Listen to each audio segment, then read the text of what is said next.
Hello and welcome. If we haven't met before, my name is James Follen, and I believe the world of Australian wine is beautiful and complex. So I create videos for wine lovers to learn more about the world of wine. If you're new here, please consider subscribing. Let me know if you're watching on the live stream in the chat what you're drinking. I'm sipping on a peppermint tea here this evening. We're talking about the 10th wine of lockdown. Out of my 12 wines of lockdown series going live 8 p.m. each night is the aim to be stream. And tonight we'll be looking at the best cheap wines from BWS as part of that. So looking at the 12 wines of lockdown as part of this series. I'm almost there, planning on doing some kind of sangria special coming up on Saturday. And here we go. And let's bring it home for England. Let's see football come home. Let's jump in to the BWS bargains that we can see here tonight. So looking at the BWS wines here this evening, we're thinking about some wines in and around value, aiming to look for wines under $25. So it's always good to jump into the categories and see what's going on. If you want to drink responsibly and have a no alcohol alternative, the BWS have a bundle and save on some of these McWigan Zeros. I think these probably are some of my favorite no alcohol wines, the McWigan Zero series. I'm planning on seeing how potentially a rosé and a Shiraz would go in making a sangria for Saturday. So that would be an interesting deal. So I might save that one for later as part of this. BWS have their Super Savers section, which show you the variety of deals that they've got going whilst we can shop. The bottle shops are counting as essential services whilst we are in lockdown. So you might be able to pick yourself up a good deal whilst we're here. And a great place to start is looking into the award winners. We've got a discount on the Parker Coonawarra Estate. Parker's Coonawarra Estate, well known for producing first growth style Cabernet Sauvignon. That's reduced to 25. That would be an interesting one to see how their Shiraz is going as part of this deal. It's one of those great wines that delivers on price. Vintage after vintage, smooth and approachable, yet with enough complexity to keep the wine buffs happy. This Shiraz has flavors of cherry, mulberry, and hazelnut with a light tannin level and a hint of spice. A great drink now drop coming in, and it looks like it's the 2017 vintage that they've got pictured here for this particular wine. And we can also see that there's some other varieties you might be able to go for a stretch and see what this one's like. This one looks like it's from somewhere in France, but I would definitely encourage you to buy Australian in these times with the border restrictions and the impact that it's had on particularly exports from the wine industry to China. On the higher end of the bargain special, potentially the Wolf Blass Grey Label Cabernet Shiraz. Cabernet Shiraz being a great Australian invention, bringing together the grapes of Cabernet and Shiraz and blending them. This Wolf Blass, reduced from $45 to $35, could be a bargain buy on the upper end of the spectrum. It's not necessarily cheap, but it could represent great value for money. It's got a double gold in the San Francisco International Wine Competition from 2016. It looks like it's coming in from the 2017 vintage, and you will expect to enjoy bold, fruity flavors introduced subtly to your palate with the addition of velvety, smooth tannins as part of this as well. My bias is definitely towards the red wines section, but let's start off kind of going through a little bit of a journey through what they have on offer as part of the sparkling section. It's always good to try and find the option to figure out where that sweet spot is. So looking at that range, trying to get in and under wines under $25 is what I aim for, trying to find a good bargain when I look for wines. And you can also sort from prices low to high and see if you can find anything brought in by that.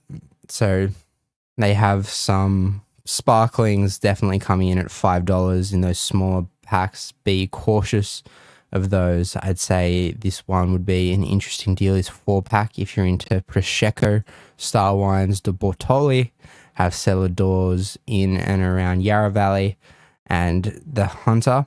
And this Prosecco comes from the King Valley. This is a sparkling wine that they're now doing in a 4-pack, and it's a nice light coloured rosé that I'm not sure about. They may have mismatched the description on this one, because I'm not expecting this Prosecco to be pink in colour or like a rosé at all. But that could be a great little beverage. You can open it and not lose the bubbles when you buy it in the 200ml bottles. Then you could have a sparkling wine and share it and enjoy the fizz, but you haven't wasted a whole 750ml bottle, and a great option for being able to drink responsibly whilst in lockdown. You all can see Prosecco from Brown's Brothers that's also coming in a Piccolo. I'm interested by innovations in canned wine. I've heard good things about the Tread Softly brand with what they're doing. I've tried the Tread Softly Moscato. I'm curious about what it would be like in a can, but I'd skip past that. I'll hop, skip, and jump straight past the Passion Pop options here and move on past that. The Moscato and Moscato Rosa Piccolos could be another interesting option, helping you to drink responsibly and find good value. Something coming in for 200ml bottles, and it's not the commitment of like 750ml bottle in that. This is one I haven't seen before, but would be interesting to try. The McWigan Black Label Sparkling Shiraz. I'm personally a big fan of McWigan's wines, have a wine subscription with them. So that could be an interesting one. Maybe save this one for summer as a sparkling Shiraz to break open when the weather's a little bit warmer. But looking around and seeing what's on in the category, we're still at the kind of $10-12 mark. Jacob's Creek have a sparkling rosé and a sparkling Moscato. The Dots Moscato is quite nice. One of favorite wines. Big nostalgia for me. That was the bottle of wine, the Jacob's Creek Moscato, that I was drinking when I proposed to my wife at Jacob's Creek over a picnic.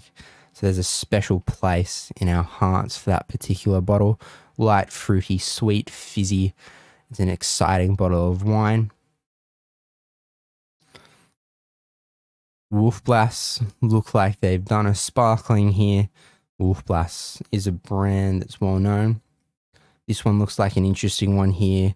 Lindemans, 0.5% alcohol sparkling Shiraz. That could be an interesting buy and to pick up in the future to see how that's going. That could be a really interesting addition to a sangria to give it some spritz, potentially to give it a bit of punch to top it up instead of adding like a sparkling water. Tempest 2 here, under $20, this $16 bottle. Doing a Blanc de Blanc, potentially coming in closer to a champagne. They don't describe the method that it's made, but a zesty and refreshing sparkling wine with enticing fruit flavors of passion fruit and green apple, which provide a sweetness that is well balanced by citrus and a soft, fine bubble that complements this wine. Tempest 2 do have a cellar door up in the Hunter Valley that I've enjoyed visiting. They seem to have a pretty good range of wines. They're coming in at great value, tending to be under $30 a bottle. So I don't necessarily remember tasting this one off the top of my head, but from tasting their range of wines, I'd like to think this one has a consistent standard as part of this. And I'd extend that to the Tempest 2 Sparkling Rosé that we can see here as well.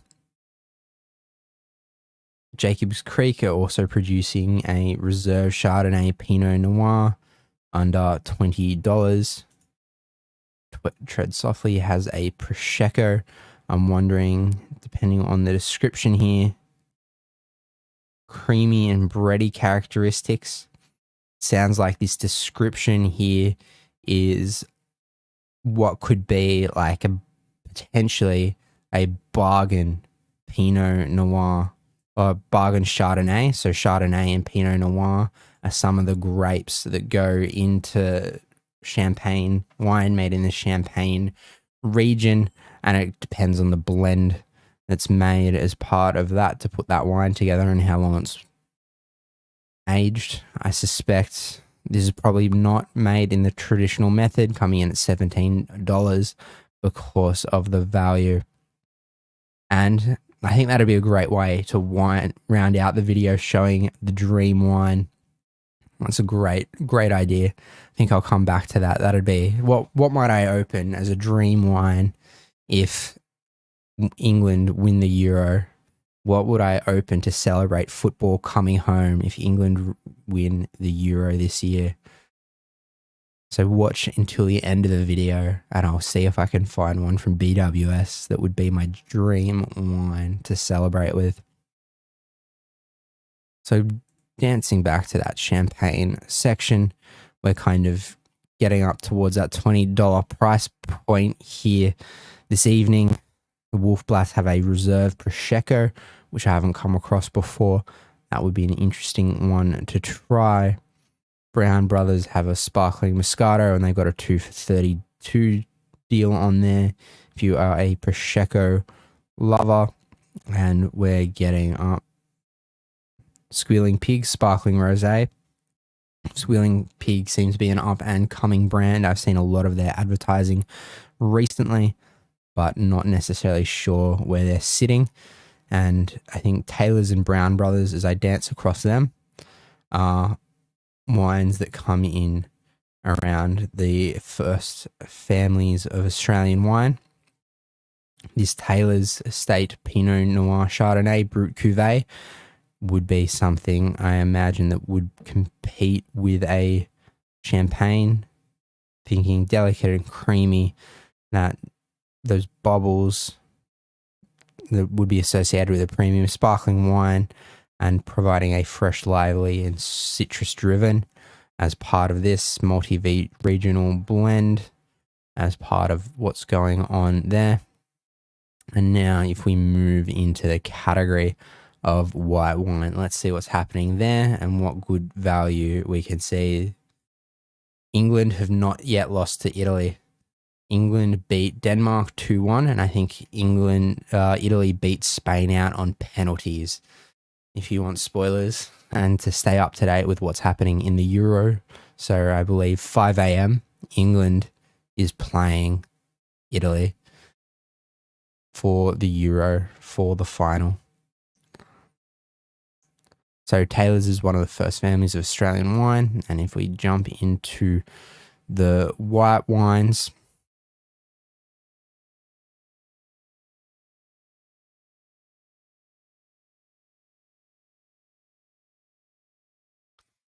and make sure you apply the filters to go looking for a bargain, looking in under that $25 range to see what we can find. as part of that. And then let's sort price low to high and skim through what is on offer here. So I'd skip through. If it's in a sachet, try and avoid it. It could be a really interesting experience. McWilliams went into administration recently and they've been bought out, so I'm not sure what they're doing. Thank you for the correction. I looked up the wrong time. Let me know in the chat, is England playing Saturday or Monday? I don't want to miss the game. I'm eager to watch it live, and I still need to catch up on the details to see. I'm hoping I'll wear the jersey and hopefully see football come home. Looking through here, the Tramina Riesling, the De Bortoli. The Bortoli would be one coming in at $5.50. This could be an interesting wine. Often white wines are cheaper just because the costs involved in producing a white wine. It doesn't have the oak age going into barrel. So often white wines will on average come in at a cheaper price point than red wines. You can find bargain wines under $30. Definitely. You can find bargain wines under $30. I picked up a dozen Thomas wines, about $25 a piece for a Shiraz that's meant to be able to age for 2 decades. So I've got a dozen of those sitting in my wine cellar, working its magic. And when it looks like we're looking in potentially Monday 5 a.m. for the England-Italy game, the Sacred Hill Moscato would be a Tramina Riesling. So that's a blend of Tramina and Riesling. And I think that's Gewürztraminer that's going into that. This would pair well with kind of a spicy Asian dish. Coming in aromatic and fresh with lovely citrus characters, 12% alcohol as well. So let's see if we can find anything a bit lower on the spectrum. There's some clean skins along there as well. Classic sparkling Australia Day edition. This would be one of those wines where you'd pick it up for the novelty. To bring home a bottle with the Australian flag on it proudly. So that would be a really interesting one there. I'm not sure how it would taste, but it'd be an interesting one to try, just to have the bottle as a keepsake with the Australian flag over it. Let's load more. We're back at some interesting canned wine. Here's some Moscato Spritz, so that'd probably be a wine mixer going on there. Going on Jacobs Creek, they've got some Moscatos in cans. That could be an interesting one to check out and see. Rothbury, Yellowtail. Yellowtail is one if you were traveling overseas. If you wanted an Australian wine overseas, you probably could find some Yellowtail. If you wanted a little bit of a taste of Australia when you were out of the country. Lindemans. It'd be really interesting to see how this Lindemans would go. They've got a history up in the Hunter Valley there. Never tried that Pinot Grigio, but it'd be really interesting to see how that one comes out. Skimming through a lot here. I'm biased. I skip over kind of the Chardonnays.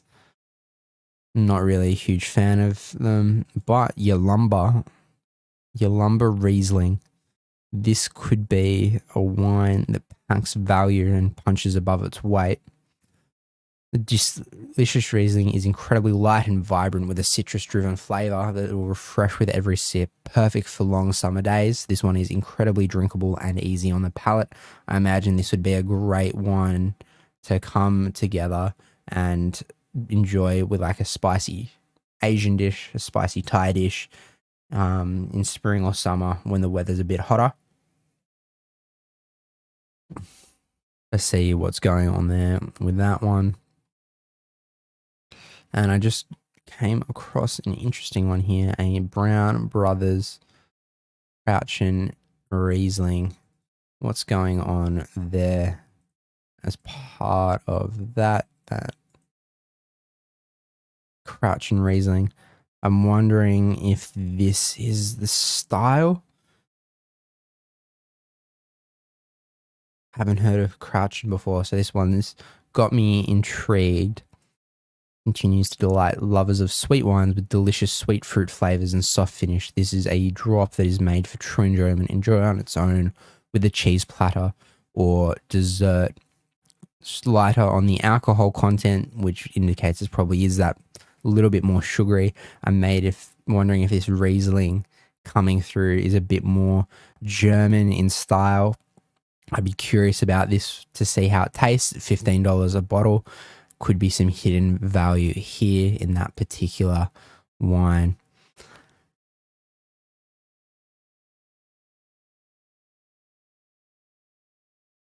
Some Barefoot. Barefoot's another one you'll find outside of Australia, pretty readily available. There's a lot going on here. I got to try the Gruner Veltliner from Tempest 2 recently. If you enjoy like a Pinot Grigio, Sauvignon Blanc, Pinot Gris, Gruner Veltliner is a wine variety to try. It's an Austrian wine varietal that's recently been imported to Australia. So there could be definitely something in this. Could be a bargain here. I was sipping on one earlier this week from Tempest 2, and it's a delicious wine. And thinking about kind of the flavors, Gruner Veltliner and the wines and the grape bring out this umami character, which means this wine pairs well with a spectrum of things. So you may hear rules like don't pair wine with steak, don't pair a white wine with steak. Gruner Veltliner might break that for you, break that rule. It's got this kind of white, fresh, crisp pepperiness to it and this umami characteristic. It means it goes well with a lot of foods, but the pepperiness that comes with this Gruner Veltliner is something that could really work nicely with a well-cooked or not necessarily a well-done steak, but a steak that's cooked just right. So that Gruner Veltliner is one I can try and recommend for coming in under $20 or $12. That's value right there, that Tempest 2 Gruner Veltliner. It's an up-and-coming grape variety in Australia. It's imported from Austria. This variety, my favorites from Gruner Veltliner would be coming in from Hondorf Hill, but they're hard to find in larger bottle shops like this. For a low alcohol option, there's this Lindemann Sparkling Moscato. Haven't tried that yet, but that could be an interesting one to try with my wife and see how that goes. Not too sure about how that one would taste. McWigan producing a Riesling here as well. Chapel Hill, Pinot Grigio, McWigan out with a Chardonnay, Peter Lehman coming in with a Semillon. I'm hoping to find a value Semillon as we get up around the $15 mark to see if there's something that brings through. I feel like you can't pair sweet food with sweet wine. You have to get super sweet so that the sweetness in the wine is overpowering. So that gets into more that dessert wine category. So like a sticky Semillon, where the sugars are much more concentrated. Brown's Brothers got a Moscato Rosé going. Jacobs Creek Reserve Chardonnay. So coming in where this feels this like $15 to $25 range is where you can potentially find some great value, where a wine might be drinking like a $40 or a $50 wine, depending on how it was made, how it was put together. It'll be interesting to see how this blend goes. This Vasse Felix Semillon and Sauvignon Blanc blend.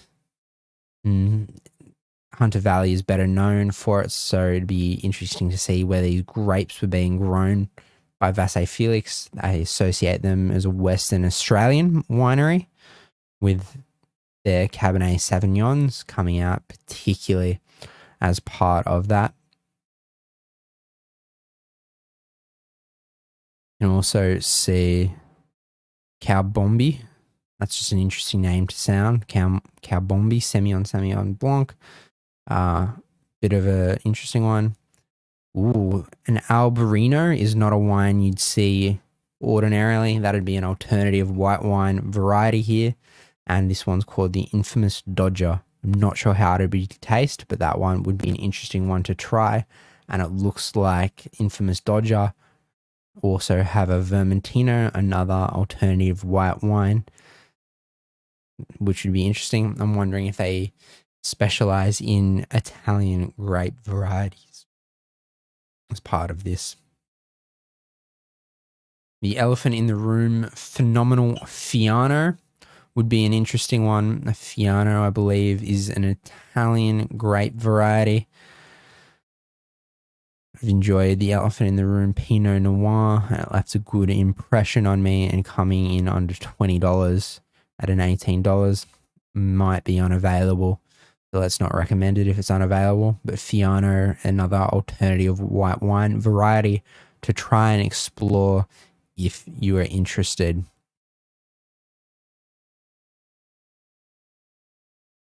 You can start seeing some Verdelho, a Verdelho from Pollux. This one would be kind of sweet. Also would go well with a kind of Asian dish, some spicy Thai food. It's kind of got sweeter stone fruits coming through. Not a huge fan of Verdelho when it goes towards the passion fruit side of things, but honey, dew, melon notes with the real citrus blossom lift. This long engaging palate has a real zest with a fine acid backbone, treating the drinker with a long, crisp finish, coming in under $20.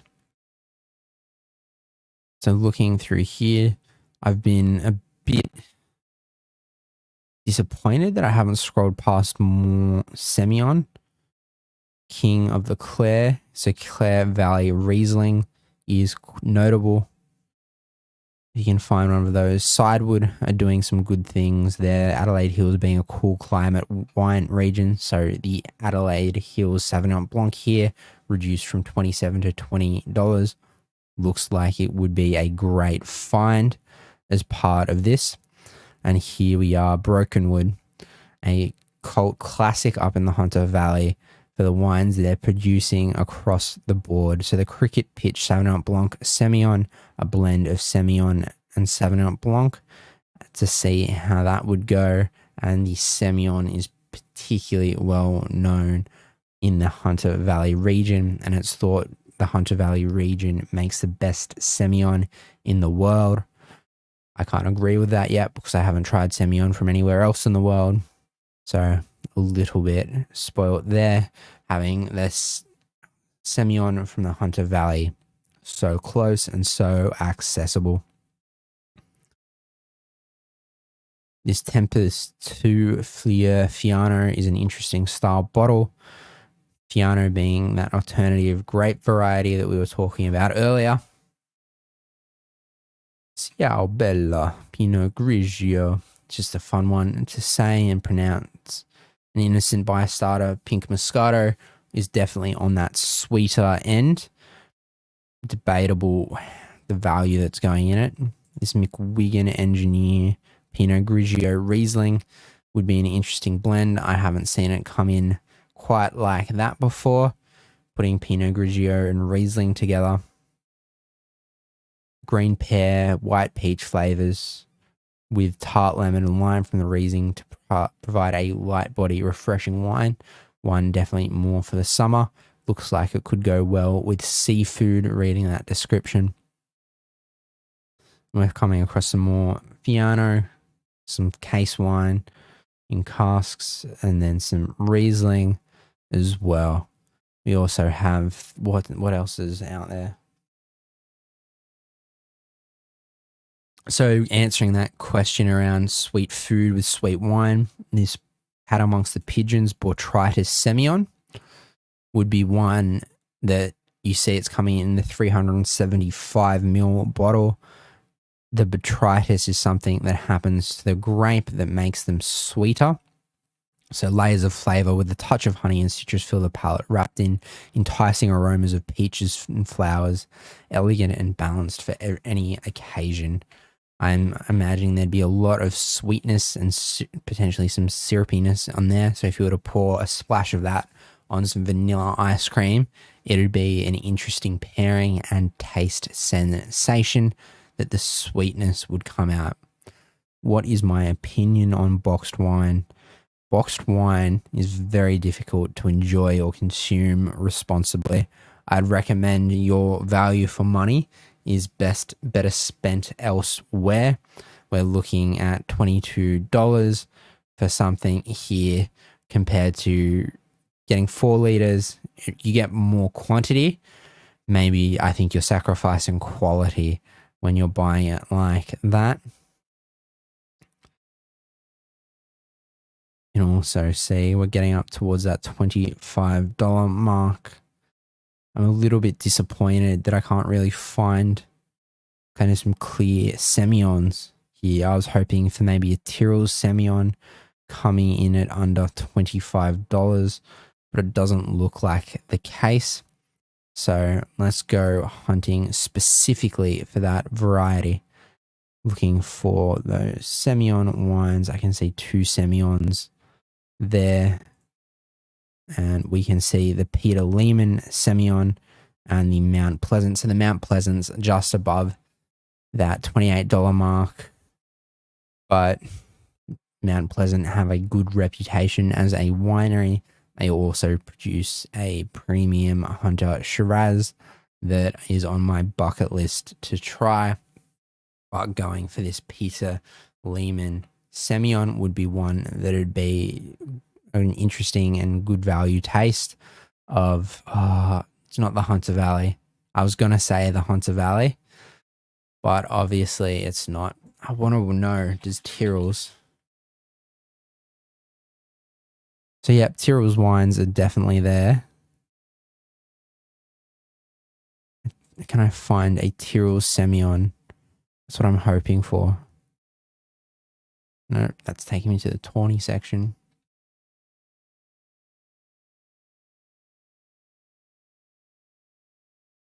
There's a lot of Semillon blends at BWS is what I've noticed. It looks like it's quite difficult to find just a straight Semillon. So this is the pricier end of the section. VAT 1 Semillon is arguably one of the most expensive and best value Semillons in the world. Multi-award winning here. I'm looking for one of their Semillon styles that are coming in at the more affordable mark, but it doesn't look like I can find any of those. And now on to my favorite section, the red wines. Red wines that pack value. What are the best cheap red wines here from BWS? So we go through that process of applying the filters. So lock in that price filter to try and dial that in. There's a lot of wines here to scroll through. So I might go through this one a little bit more quickly as I dance across different brands and different styles. Bring that down and then price low to high. So still looking, try something new. The Pinot Noir cans. The Pinot Noir Elephant in the Room is a thoroughly enjoyable wine, and the cans help give it to you in a quantity to consume responsibly as well. And that would be a good one to pick up for their fridge to keep it chilled for a hot summer's day. I might be interested in picking some of these up as well. So here we have kind of the smaller bottles that you can, I'd say they're almost like what you'd see handed out on an aeroplane. These at 187 mils. I like the idea. I like the name. Old Fat Unicorn, never drunk them. I wonder if that's just branding to help try and get it to sell. And I'm happily scrolling through some of these. as I try and find something that would pack some bang for its buck. Elephant in the room, Pinot Noir. Looks like it's coming in at $8 for a 750ml bottle. That looks like it is a great deal. I think I've bought bottles like that coming in at $20 for other deals. I've got a soft spot for McWiggins. The McWiggins Black Label Red is an interesting place to start with red wines. Have it. If you were to do a tasting of try and taste wine blind, and try and tell the difference between a cheap and expensive wine, I'd say throw a McWiggins Black Label Red in there to see if you can throw them off, to see if they can tell the difference. Tyrrell's Old Winery Pinot Noir would be another one that I'd recommend as part of a good value wine, coming in at $10. Goes great with red meat, kangaroo, semi-soft cheeses, great for spring and autumn get-togethers. Tyrrell's is another one of the first families of Australian wines, so producing great things there. And that Black Label Shiraz that we were looking at earlier has also come up again. The Camerna is an alternative red variety you could try. I think the grape originates from Chile, and that would be probably a spicier red wine there. But that would be an interesting one to explore and see how that compares to something like a Pinot Noir, to see the differences and the nuances there as part of that. And see Lindemans, Wolf Blass, Grant Burge coming up, Jacobs Creek, Hardy's. I think I prefer, this Sit Stay Society, a Mataro Montepulciano. That's a blend of two grapes. That'd be an interesting one to try from the Sit Stay Society. It's a bit more an alternative red wine blend there. Tempest 2, pack some great value in there. I'm going to probably pick up a McWiggin Zero Alcohol Shiraz to try and make a sangria for Saturday and see how that would go. Tempest 2, packing in great value. Oropraso, Montepulciano, Dobrozzo. That would be an interesting one, how to learn how to pronounce. Also looks like the brand is Illuminati. So let me know what you think about that. Lots of conspiracy theories could go alongside that wine. Tinto, Chianti, and more well known in Italy. Tinto, red grape variety I've never heard of. Tempest 2 putting out a Shiraz for $12. Wolf Blass, the red label Shiraz Cabernet blend, coming in at $12. The Elephant in the Room Pinot Noir coming in at $13. I thought I saw that earlier for $8. I'm wondering if that was a 370ml bottle that I scrolled across. And yes, Shiraz. I think Shiraz would be the option that I lean to most. My buying patterns mean I think I have, of all the grape varieties and wine varieties in my collection, I think Shiraz is the majority of that. De Bortoli Shiraz Tempranillo would be an interesting blend. I associate De Bortoli with producing some good value wines with what they're doing. Down the lane, Shiraz Tempranillo. Do they have a description for it? Best red wine we have in stock at the moment. It's simply awesome. Try some today. You will not regret it. That is a big, big review. Sweet, spicy fruit power of Shiraz and is rounded off by the savory elements and rustic tannins from the Tempranillo, supported by carefully integrated oak. So if you're able to find that, that could be a bargain there, coming in with some value with our kind of in alternative grape variety. I think Nero d'Avola is a Italian wine variety. The McWiggin, the Plan Tempranillo would be a Tempranillo I'd want to open up with my brother. My brother started getting into Tempranillo a bit more recently. I have a Tempranillo from McWiggins Cellar Select series, not the Plan series, on my rack that I'm saving till the end of lockdown when I can have him over to open it.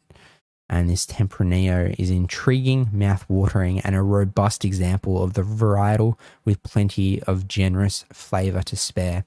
Think bright blueberry, juicy dark plum, and smooth chocolate wrapped in softly spiced oak. And don't miss this unique Aussie take on the classic Spanish varietal. So Tempranillo being a Spanish varietal here.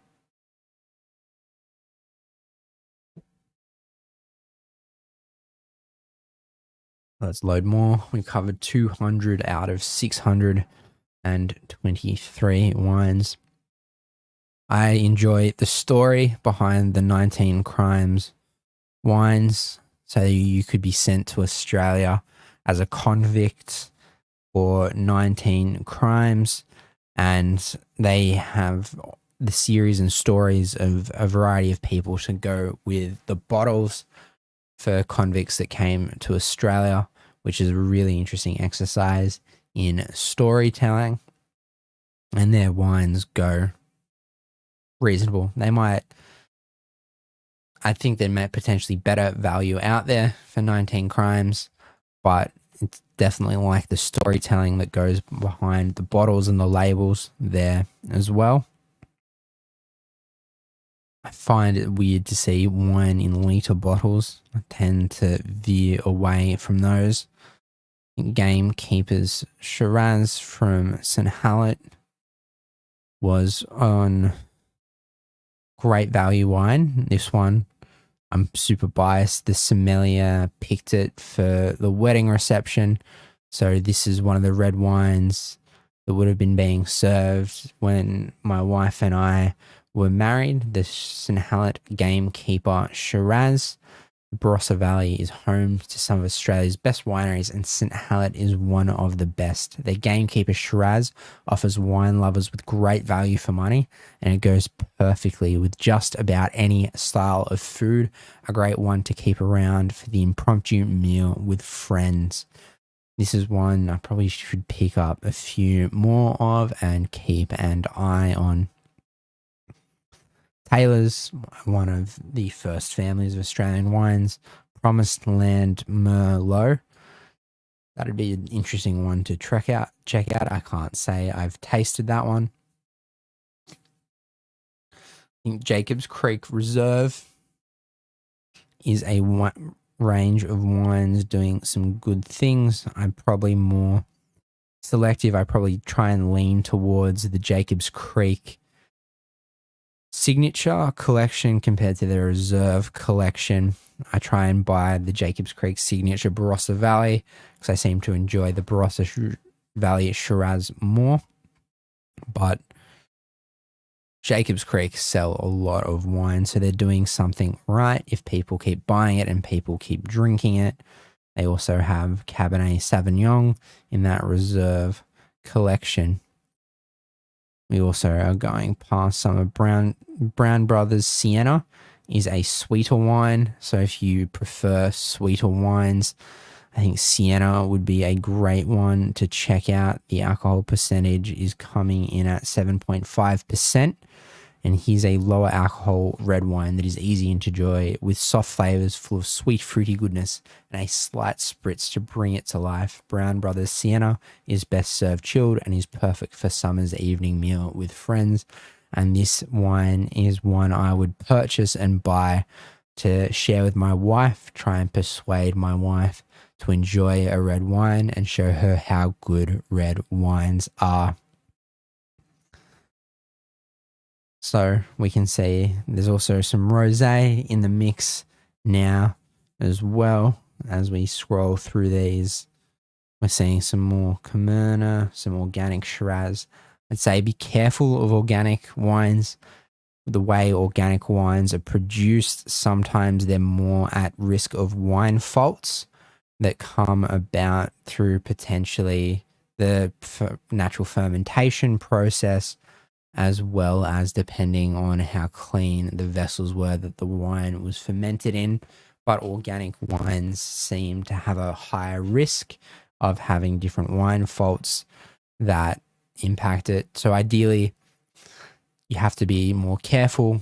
Organic wines can be more hit and miss. There are ones out there that do deliver great value for money, but it's a bit more of a dice roll. I've done a wine review on my channel of the St. Hallett Faith Shiraz from 2014. I was able to find a cellar release bottle of that about a year ago. And it's down, save $7, so down $17. Would recommend that. Zero low alcohol, Blue Nun alternative. Bullseye, Craftsman, Fifth Leg, McWilliams. Wolf Blast Makers Project, Pinot Noir would be an interesting one. Wolf Blast Makers Project seem to be more kind of small batch experimental. See how people like the taste of this wine or the style of this wine. Similarly with their pink Pinot Grigio, they've probably left the Pinot Grigio on skins a little bit longer to give it that pink color, is what I suspect. Would be something there. Old Fat Unicorn doing a South Australia Montepulciano. That'll be an interesting one. But yeah, Wolf Blast seem to have some great things if you come across a Maker's Project wine there. Sangiovese from Infamous Dodger, a Italian varietal. It's one of those ones where if it grows together or goes together, I'd look to pair a Australian Sangiovese with an Australian, like a nice margarita Neapolitan pizza, fresh basil, fresh buffalo mozzarella, freshly made tomato sauce to go with it, with some freshly made pizza dough in a wood-fired oven. Penfolds Coogangatta Hill Shiraz would be a cult classic that people would go to and keep going to, as well as the Cabernet Sauvignon and the Cabernet. Penfolds being one of the most well-known brand names in Australia, and Penfolds being one of the most well-known brand names outside of Australia, with how much Penfolds wine is exported. And here we are when we come to the Jacobs Creek Barossa Signature Collection. So they have the signature Cabernet Sauvignon, kind of more prickly. I'd probably prefer a different region there. When I look for a Cabernet Sauvignon, I haven't really seen anything that's caught my eye so far that I've scrolled past. But Peter Lehman in the Barossa Valley with their Shiraz, potentially great value there, as well as the Grenache that they're producing. I'm interested by Krondorf's Barossa Shiraz Cabernet. I haven't tried that, but that's got some things going for it potentially. Parker's Estate Cabernet Sauvignon, they do some good stuff there. They produce some premium wines. Parker's Estate First Growth Cabernet are coming in over $100 a bottle. So if they're doing something right there, I think they would be doing great things to produce a value Cabernet from the Coonawarra. So Coonawarra Cabernet is a region well known for its Cabernet Sauvignon that it's producing. I have currently in my decanter at home, I'm not drinking at the moment, but a Chapel Hill Parsons Cabernet Sauvignon. Don't store your wine above the microwave. I learned this the hard way with a bottle of this wine, because when it was opened, it tasted like vinegar. And I figured out that it was because it was the heat of the microwave was generating when things were being heated up. So avoid storing wine near sources of heat, or it'll taste like vinegar when you open it. Serafino have an interesting range of wines with what they produce with this Tempranillo. It'd be an interesting dice roll there. I'd say Yearing Station are probably doing a good job here with this Pinot Noir, having a Pinot Noir coming in at $20. Pinot Noir is a variety of grape that is known for being difficult and complex and quite delicate, and expensive to deal with, but the delicate expensiveness has a payoff with kind of the nuance and complexity that come with it. And this little yearing from Yearing Station is something that comes from Victoria's first vineyard. The Little Yearing, a bright and youthful and delicious Pinot Noir from Victoria's home of the variety, the Yarra Valley. The Yarra Valley is well known for producing Pinot Noir, and it's sourced from vineyards in the Upper Yarra and the valley floor itself to provide the perfect balance between lifted aromas and notes of savouriness, along with lush, rich, and mouth-filling juice from the flats. So that'd be an interesting one there as part of that, to see what is going on with that wine, that Pinot Noir.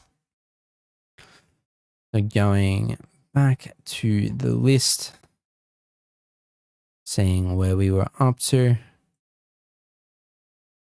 waiting for my browser to load. Hopefully it'll take me back down.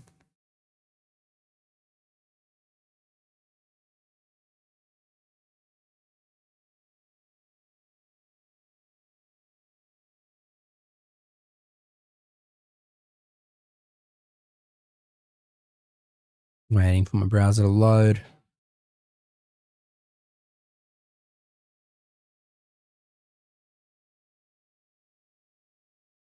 Here we go, back towards that $20 price point with the wines we were looking at.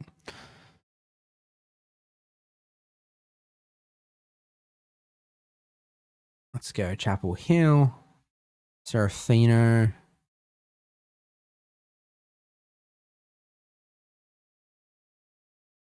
Nothing really catches my eye as part of their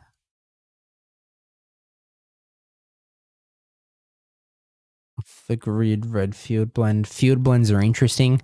So whatever's grown, the varieties of wines that are grown all get blended together. I think the idea of the field blend is that they're the vineyards that are next to each other that come together to make the wine. I'd be interested to see how a Fleur Grenache goes. Never tried that before. That sits in the kind of alternative varietals side of things.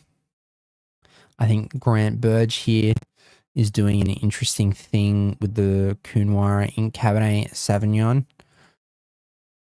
I wonder how that one would go down. 2018 from the Coonawarra. A sweet, fruited, mouth-coating wine can be served slightly chilled. That'd be interesting. I don't usually associate the tannin going nicely as something that's chilled. The prickly sensation can get a bit chalky in the mouthfeel when the wine is chilled and comes out cold. Rambling Rosé has an interesting bottle shape to it. Vasa Felix could be producing a bargain here with their classic dry red. I'd say check out the Taylor's Cabernet Sauvignon as well. One of the first families of Australian wine, so I'm a bit biased towards them. Lindeman's Gentleman Collection was one of the places that I started. They make great ads. An interesting one to try. I've made a wine video about this one, doing a wine review, mixing two of my great loves. Lindeman's Gentleman's Collection Coffee Shiraz. What happens when you mix coffee and wine? Mix coffee and Shiraz, two things Australians love, coffee and Shiraz. What happens when you put them together? There's a link to my YouTube channel. You look at my YouTube channel, I've done a full wine review on this one. It's definitely an interesting experience. You can look out for a bargain on that potentially, because depending on how popular it is, it'll be interesting to see if they keep doing it. It's absolutely unique and deliciously drinkable.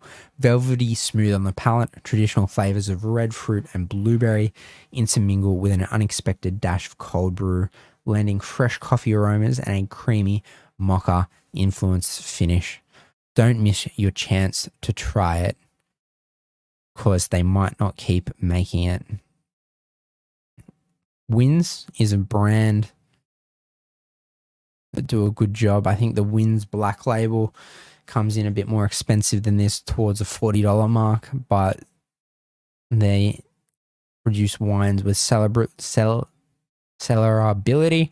And if I think about what the oldest aged wine I have in my collection, I have some Tyrrell's Vat 9 Shiraz from 1995. I think I've picked up an Austrian Blaufränkisch on an auction from 1995. I have tried a 1985 wine that I didn't swallow because it tasted off, so I spat that one out. The cork looked a bit dodgy when I pulled it out as well, but I found that on auction. So I've got some wines that are around 26 years old in my collection. So Wins do a good job there. Now we're producing the upper end. The Arenberg, the Custodian Grenache, I believe could have some great value coming in there.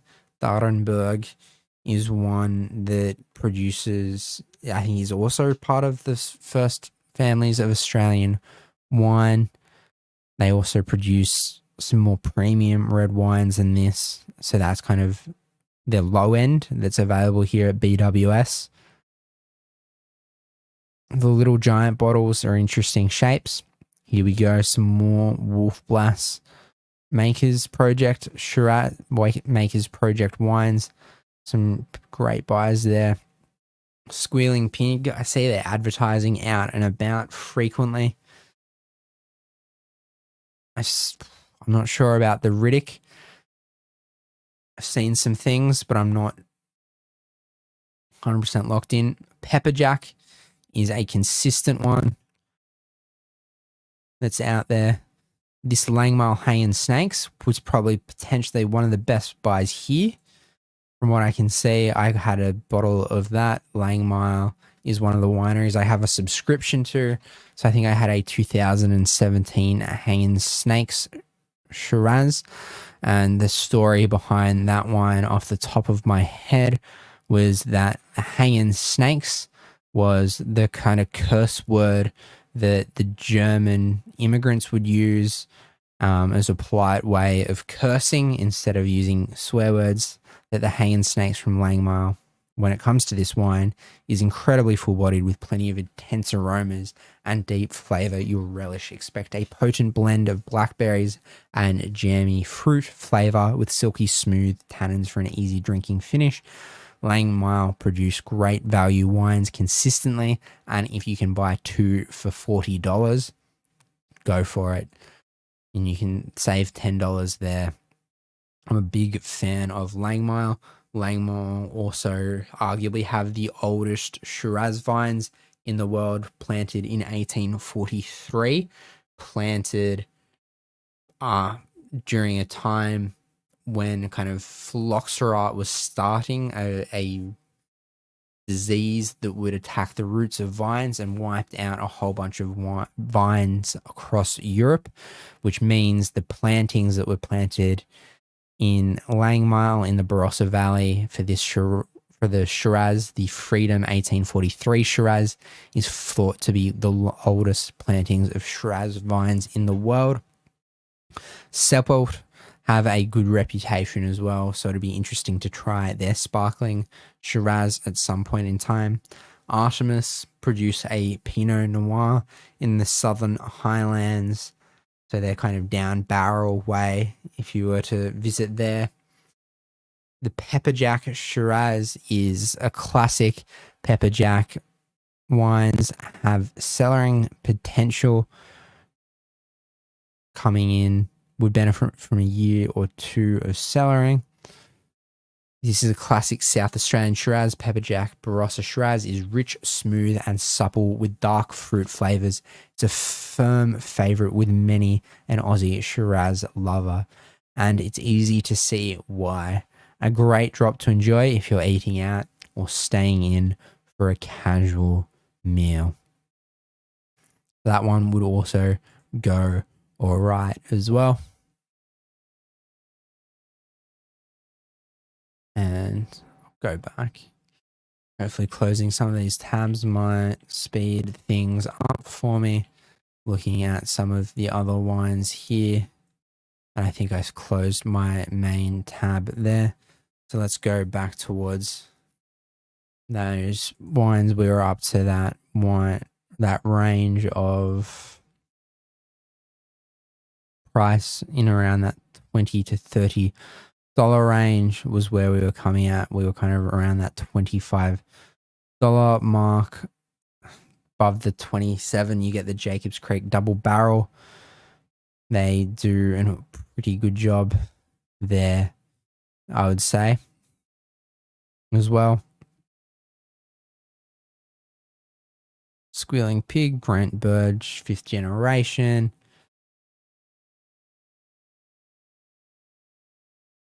It's also interesting. One you can, load a high is selected. Coming out through some of the ones from Chapel Hill. And let's try going to page 5 of that to move towards, closer to the range we were in. Talbot Shiraz. Talbot do some good things with their wines, a notable brand name. Jim Barry, Coonawarra Cabernet Sauvignon. I've got some 2013 Jim Barry Cabernet Sauvignon from a limited release that I picked up from a cellar release.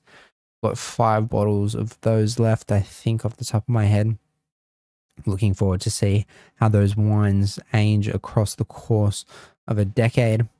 I appreciate the Bortelli and the value that they have there. And now we're approaching above that $25 range. And now that question you asked earlier on, what wine would be my dream wine? What would be the type of wine I'd want to open to celebrate England bringing it home, to see football come home? What wine would I open? So thinking and planning for football coming home and England winning, I'd probably go for potentially a champagne to celebrate that pop the cork, celebrate style of thing. But my wine that I'd probably go for would be a Shiraz. Big fan of Shiraz. I'd probably go not that high end in terms of Grange. I'd probably sit in a special in and around, I think, potentially opening. I found on auction some bargains of the Bin 150 Marananga Shiraz from Penfolds, retailing for about $110. I found them for about $50 a bottle on an auction site. It was, I think, about the time that they released their allocations, Penfolds, and people decided to put them on the secondary market for auction. I'd potentially go for Taylor's St. Andrews Shiraz. I think that's overpriced. I think you can buy that in another place for $60 instead of $75. So I think that one there is a bit overpriced. I'd potentially go for a St. Hallett Blackwell Shiraz as a dream wine to open. Or even better, I think I'd go, actually, the one that I will open that I know is sitting on my rack. I've got a Penfolds Bin 28 Kalimna Shiraz from 2013 that I picked up. I was wandering around the Dan Murphy's in Alexandria, looking at what prices were, seeing what things were, and I think I saw the 2018 vintage was priced around that $50 mark, and I came across the 2013 vintage for $35. I was like, wow, that's an easy buy. It's got the time that Dan Murphy's lovingly cellared it and stored it for it to develop. some of those aged characteristics in that wine. So I think the Penfolds Kalimna Bin 28 Shiraz from 2013 would be my pick of wine to open if England win and we see football come home to England. So that'd be that pick there for that. And as we wrap out the evening here, there is one last question about which country yields the best wine. Very debatable. Countries are known for the quality of different wines. You think about France, you think about the regions of Burgundy and Bordeaux. I always mix them up, but I think Burgundy is known for their Pinot Noir and Bordeaux are known for the Cabernet Sauvignon blends that they produce and their cellarability. And they produce in France some of the most expensive wines in the world. Some of the underrated ones would be things in Germany with the Riesling there that they produce. Australian wine, I think, has such variety. We've got so much land that we have to cultivate and look after and grow vines in. I think we're just experimenting with Italian varieties in Australia and seeing how they grow and develop and progress. So thank you very much for tuning in this evening. Thank you for asking those questions. I think which country yields the best wine is a question that I could dive into so much more detail in another video or another episode. So I'll write that one down in terms of thinking about the yields, because yield is also sometimes about quality. So the older the age of a vine, the lower the yield is and the more concentrated the flavor of the grape. So wines that yield a lower amount of grapes often produce better quality grapes and better quality wine. So if we want to think about which country is known for the best wine and what wine varieties each country is known wine, what $1,000 wine would be on my bucket list? Well, that's an easy one. So coming in at that top end of the spectrum and going off on a tangent. So Langton's is one of the places I buy my wine on auction. It is the place that I go. This would be kind of where I see some bucket list red wines and where they'd come in at. So I'd probably go towards the classification and try and find wines that come in around that exceptional tier. So it's ones that I'd go for in that top 4 or 5 for the quality that they're producing consistently year after year after year. I actually had someone open a bottle of the Ron Rig Torbeck Shiraz next to my table when I was having dinner with my wife one evening, and I was like, ooh, that looks like an interesting bottle there. But that one would be coming in towards the more expensive end of the spectrum. And if you were to sort highest price to lowest, Magnums and Imperials and larger bottles come in more expensive. The Grange would definitely be on the bucket list for a wine, especially the one from 1995, as well as potentially the Jim Barry, I'm not sure how to pronounce it, the Amagra Shiraz, but these are kind of the cult wines. It'd be also interesting trying some of the Yalumba signature, seeing what a vertical of different vintages taste like. But I think the one up there at the moment that would be on my mind would be the Hill of Grace. The Hill of Grace from Henschke. So Henschke is I think Henschke is still one of the first Australian families of wines. The Hill of Grace, if I can find it. A lot. What's the Hill of? I love the story behind the Hill of Grace. Go straight to their website. So the Hill of Grace was a wine that would be on my bucket list. Planted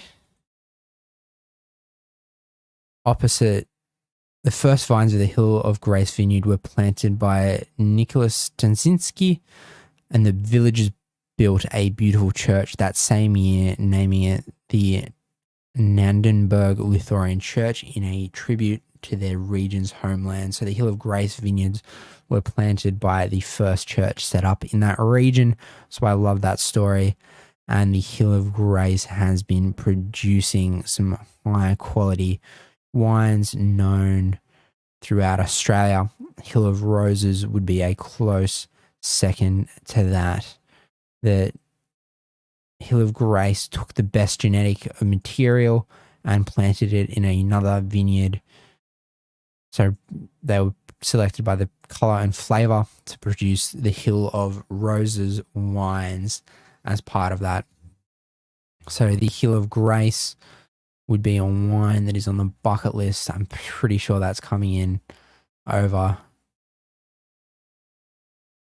$750. Yep. Hill of Grace coming in at $899, coming in towards that $1,000 mark. And it's a wine that could last and sell for 30 years. It has so much history to it. So there'd be bottles people have from the 1981 that are still yet to be opened. Yep, no chance of fading in the next 30 years. So it's got longevity to it about how it can develop, which part of the reason, the complexity that can go with wines like that, of that caliber and that quality, and they would be the bucket list wines. And my tip is you might never be able to buy the bottle, but you may be able to find events where those wines are offered for tastings. You get value. Or you go in, try and buy on auction a bottle and share it with friends. A way to kind of split up the costs of wines of that quality. But you also need about 5 or 6 people who are really into wine and potentially willing to put $100 on the line each to buy a wine of that caliber and that expense. So thank you for watching this evening. Let me know if you have any more questions in the chat, or if you're watching this back on the replay, feel free to comment below and ask me any more questions about the world of wine. I'll be happy to answer them. And your question could be a question that I answer in a future video. So make sure you ask them and I can answer those at another time. Tonight was the 10th live stream of lockdown, the 10th wine of lockdown out of the 12 wines of lockdown series. I'm not sure what I'm doing next week because lockdown has been extended. I was hoping for those 14 days, but we're 10 of the 12 ways through the 12 live streams. I've got Friday night and Saturday night left to go. I'm thinking of doing a sangria special for Saturday, and I'll probably do the best cheap wines of Liquorland tomorrow night for Friday evening. So let me know in the chat if you've got any more questions for future wine video inspiration, as well as if you're watching on the replay in the comments below. So thank you for watching. Have a wonderful evening, and remember that wine is best shared with friends and family. Make sure you drink responsibly, stay safe, stay healthy, and respect the stay-at-home orders and the government guidelines and those Gladys's 11 a.m. updates.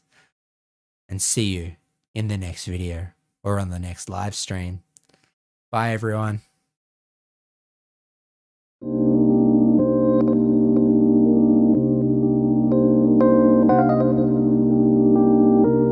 And I should jump back on just to say I'm looking forward to football coming home. England bringing it home, winning the Euro.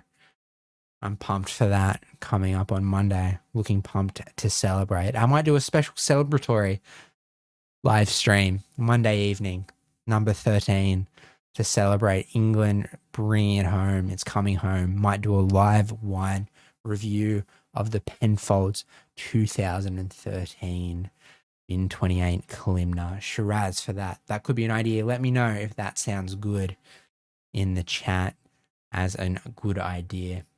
And I'll see you there if England win. So football is coming home. Let's go. Football's coming home. And I'll see you in the next video or the next live stream.